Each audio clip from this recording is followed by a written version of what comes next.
Rita's Rhino by Tony Ross.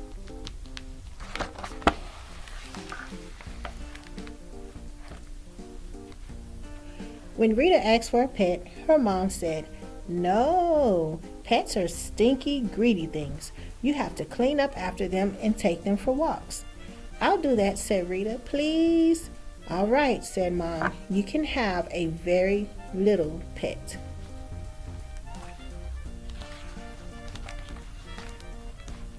A few days later, Mom gave Rita a jar. "Meet your new pet flea, Harold," she said.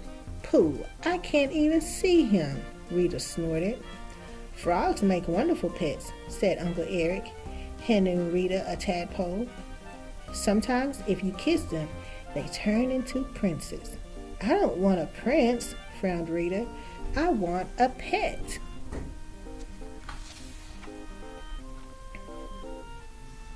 Rita decided to find a pet for herself, so she set off to the zoo. As she reached the rhinoceros cage, it began to rain. "I hate the rain," groaned the rhinoceros. "Would you like to come home with me?" asked Rita. "It's dry there." "Yes, please," said the rhinoceros, squeezing through the bars of his cage.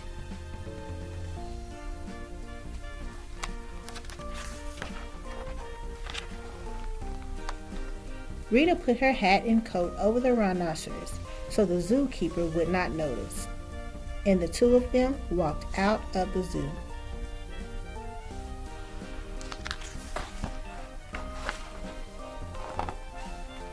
When they reached the block where Rita lived, it was a bit of a squeeze getting her new pet into the elevator. It was not easy hiding a rhinoceros in a small bedroom in a small apartment. Mom brought Rita toast covered with marmalade.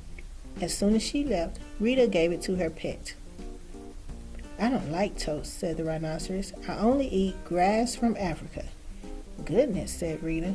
"You'd better come with me."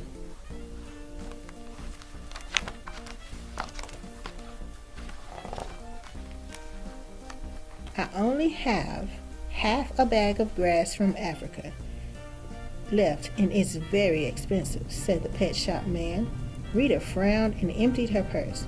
She looked at the rhinoceros. "When that's gone, it'll have to be marmalade toast for you."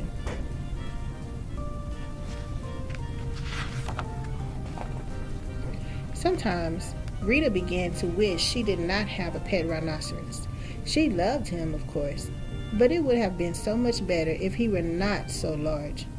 It was unpleasant hiding the piles of rhinoceros poop every day. Sometimes the rhinoceros missed the zoo, his comfy bed, his grass from Africa, and he always hated going up and down in the elevator. When Rita went back to school, she took the rhinoceros with her. She left him outside with his horns stuck firmly in the ground to stop him rolling over. Rita wagged her fingers at him. "Stay," she said sternly.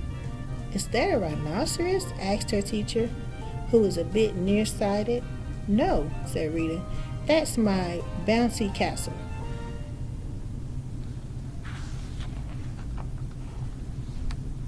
"A bouncy castle," whooped the other children, rushing outside to play.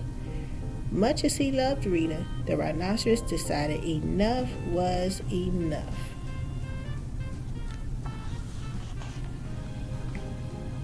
That night, he crept back to the zoo.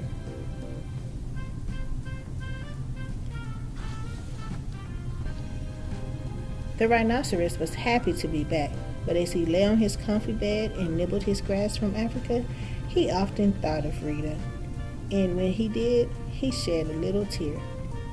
And when Rita remembered her rhinoceros, she shed a little tear too.